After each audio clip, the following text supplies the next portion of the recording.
Seja bem-vindo ao podcast Conexões de Esperança. Este áudio é reprodução de leituras e reflexões diárias matinais de textos de Ellen White, feitas pelo pastor Carlos Alvarenga por videoconferência, através do aplicativo Zoom e transmitidas ao vivo pelo canal Conexões de Esperança no YouTube. Nosso desejo é que sua experiência com Deus seja enriquecida com o que você vai ouvir a seguir. Muitos dos que iam ter com Cristo em busca de auxílio haviam trazido sobre si a enfermidade. Todavia, ele não se recusava a curá-los. E quando a virtude que dele provinha penetrava nessas pessoas, elas experimentavam a convicção do pecado. E muitos eram curados de sua enfermidade espiritual, bem como da doença física. Entre esses casos estava o paralítico de Cafarnaum. Como o leproso, esse paralítico perdera toda a esperança de restabelecimento. A sua doença era o resultado de uma vida pecaminosa, e seus sofrimentos eram amargurados pelo remorso. Em vão, apelara para os fariseus e os doutores em busca de alívio. Pronunciaram incurável o seu mal. Declararam que havia de morrer sob a ira de Deus. O paralítico imergira no desespero. Ouviu então contar as obras de Jesus. Outros tão pecadores e desamparados como ele haviam sido curados. E foi animado a crer que também ele o poderia ser, se fosse levado ao Salvador. A sua esperança quase se desvaneceu ao lembrar-se da causa do seu mal. Todavia, não podia rejeitar a possibilidade de cura. Seu grande desejo era o alívio do grande fardo do pecado. Ansiava ver a Jesus e receber a certeza do perdão e a paz com o céu. Então, estaria contente de viver ou morrer, segundo a vontade de Deus. Suplicou aos amigos que o conduzissem em seu leito a Jesus. Tão compacta era, porém, a multidão que se aglomerava dentro e em volta da casa em que Jesus estava, que era impossível ao doente e seus amigos chegarem até ele, ou mesmo pôr-se-lhe ao alcance da voz. Jesus estava ensinando na casa de Pedro. O espírito da vida pairava sobre a assembleia, mas os fariseus e os doutores não lhe discerniam a presença. Não experimentavam nenhum sentimento de necessidade. Procuravam os condutores do paralítico forçar caminho por entre a multidão, mas nulos eram os seus esforços. O doente olhava em redor com inexprimível angústia.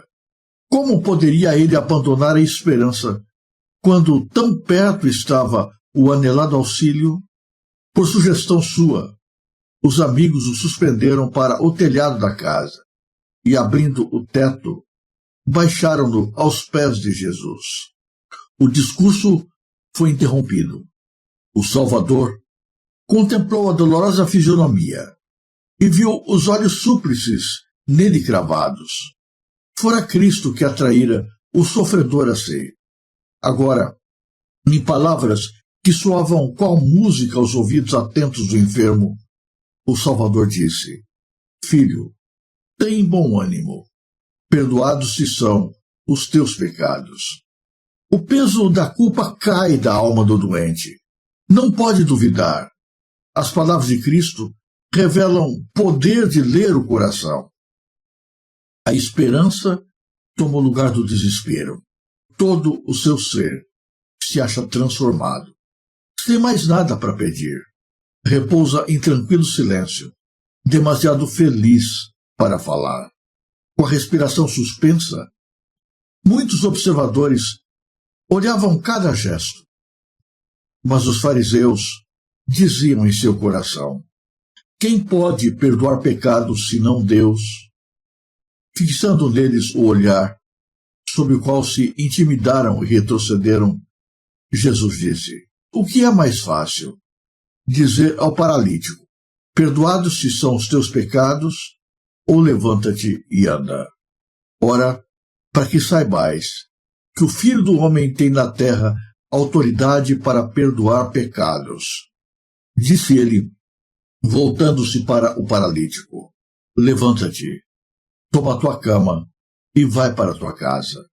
Então, aquele que havia sido levado num leito a Jesus, pôs-se de pé, com a elasticidade e a força de um jovem.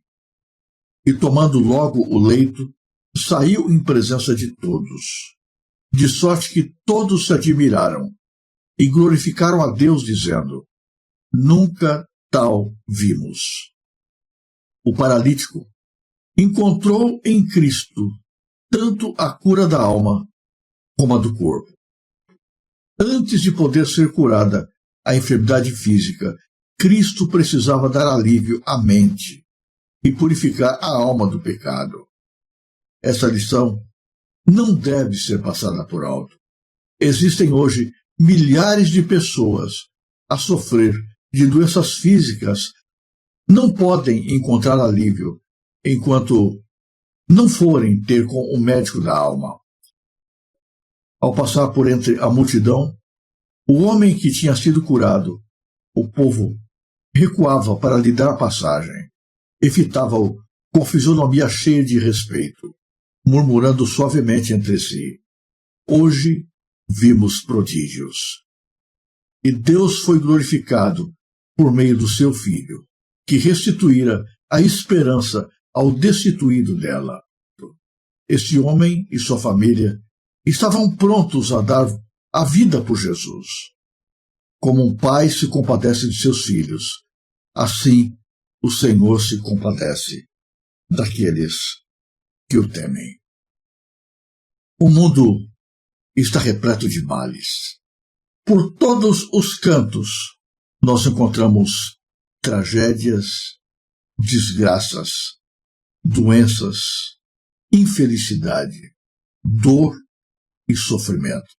Mas o mal que aflige a humanidade é, em grande parte, resultado do pecado que se faz presente na vida de todos os seres humanos. O ser humano escolheu estar longe de Deus e, na sua vida longe do Criador, afastado dos princípios que Deus deixou, trilha por caminhos errados e colhe como resultado a dor, o sofrimento, a enfermidade e o mal. Em todos os cantos, as pessoas gemem sob os pesados fardos que a vida lhes acarreta. Anseiam por libertação. Sonham com uma vida melhor. Mas quando vão a Cristo, na maioria das vezes, estão preocupados em receber de Jesus apenas bênçãos materiais e se esquecem da causa, da origem, da raiz do mal que enfrentam, da realidade que sofrem. Não é à toa que a teologia da prosperidade cresce em todos os círculos religiosos. As pessoas buscam a Deus por cura, por libertação, por milagres, por bênçãos financeiras, por realizações materiais. Como que se essas coisas pudessem trazer toda a felicidade e fossem o bem último que as pessoas buscam. Elas se esquecem que as coisas ruins que estão presentes na nossa vida são resultados do pecado e que para termos verdadeira felicidade e bênção material, nós precisamos, em primeiro lugar, encontrar em Cristo a salvação do nosso mal, o perdão para os nossos pecados, a restauração para as nossas transgressões espirituais. Por isso, Jesus não veio ao mundo necessariamente preocupado apenas e tão somente em trazer restauração física. Jesus queria trazer, acima de tudo, o perdão para as transgressões dos seres humanos. Quando Jesus via que o interesse das pessoas estava centralizado apenas na busca daquilo que é físico e material, Jesus se entristecia e se retirava, indo para outro canto, buscando abençoar outras pessoas. Na história de hoje, nós encontramos um sofredor que gemia sob o seu fardo de dor, mas que sofria ainda mais pelo peso da sua culpa. Nós não sabemos exatamente qual foi o seu pecado, nem qual foi a razão por que o seu pecado o levou a ficar paralítico, mas a verdade é que o pecado lhe trouxe consequências dolorosas. Aliás, esse é sempre o resultado do pecado. O mal sempre traz más consequências. Quer queiramos ou não, quer percebamos de maneira imediata ou essas consequências demorem um pouco mais para chegar, o mal sempre traz consequências trágicas. Sempre cobra um alto preço. Ele ansiava por cura física, mas antes de tudo, ele sonhava com a certeza de estar em paz diante de Deus, tendo a sua culpa perdoada. Os líderes religiosos da época o haviam desenganado. Diziam-lhe que não havia solução para ele. Mas ele ouviu falar de Cristo e sentiu o desejo de buscá-lo. Mas, ao encontrar amigos que o levassem até Jesus no seu leito, deparou-se com um terrível obstáculo. Além da sua consciência culpada, que lhe dizia que ele era indigno de estar diante de Jesus, ele encontrou o obstáculo da multidão. As multidões sempre estão nos atrapalhando de chegar a Cristo. Em todos os lugares, em todos os tempos, as multidões formam barreiras que atrapalham as pessoas de enxergar Jesus. A sua fé quase vacilou. Quase ele desistiu. Mas então teve uma ideia maluca, de ser levado até o alto do telhado. E no telhado, feito de palhas, que era fácil para ser removido, ele pediu que fosse aberto um buraco e que, com cordas, os seus amigos fizessem seu leito descer diante de Jesus. E foi dessa maneira que ele chegou à presença de Cristo. Quando Cristo o vê, antes de mais nada, Jesus diz: perdoados te são os seus pecados. E a pergunta é: por que Jesus disse isso? Porque Jesus sabia qual era o grande fardo da sua alma. Porque Jesus sabia da sua angústia. Porque Jesus sabia do motivo que o levara a sair de casa e buscar a sua presença. Foi o Espírito de Cristo que trabalhara no seu coração, impulsionando-o a buscar o Mestre. Quando Jesus perdoa os pecados daquele doente, os líderes religiosos criticam a Cristo, dizendo que Jesus não tinha poder para perdoar pecados. E Cristo então diz: o que é mais fácil? Dizer os teus pecados estão perdoados ou curá-lo da sua enfermidade física? Para que vocês saibam que eu tenho poder para perdoar os seus pecados, eu digo a esse homem: levanta-te e anda. E imediatamente aquele homem ficou são, pôs-se de pé. O seu coração se alegrava na certeza de que a sua vida recebera uma nova chance. Ele podia recomeçar a sua existência, podia voltar para casa, para reiniciar agora uma nova jornada, junto de Jesus. A sua família, juntamente com ele, receberam com alegria a notícia e, a partir de então, viveram para servir e exaltar o nome de Jesus. A pergunta que se coloca diante de nós hoje é: o que você quer de Cristo? Você está aqui nesse culto porque você quer uma cura física? Você está aqui porque você precisa de uma resposta material para suas necessidades? Você está aqui simplesmente porque você quer um milagre na vida de alguém? Ou você está aqui porque você se sente um pecador e precisa da graça de Jesus, da bênção de Jesus e do seu perdão no seu coração, na sua alma, na sua vida? O que é que te coloca na presença de Jesus nesta manhã? O que você veio buscar de Cristo? Muitos buscaram de Jesus apenas a cura física e voltaram para casa, levando apenas aquilo que buscaram.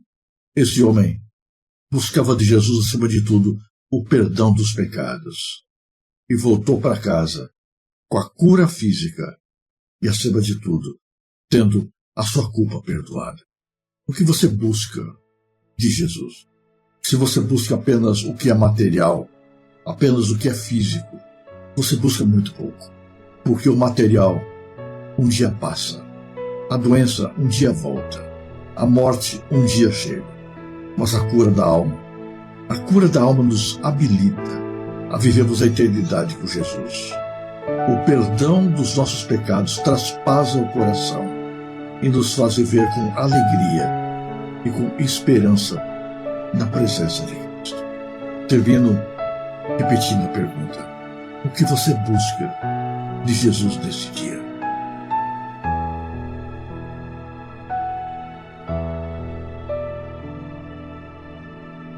Se você apreciou este áudio, inscreva-se no canal para continuar conosco nesta jornada de crescimento espiritual. E se puder, não se esqueça de compartilhar com outras pessoas.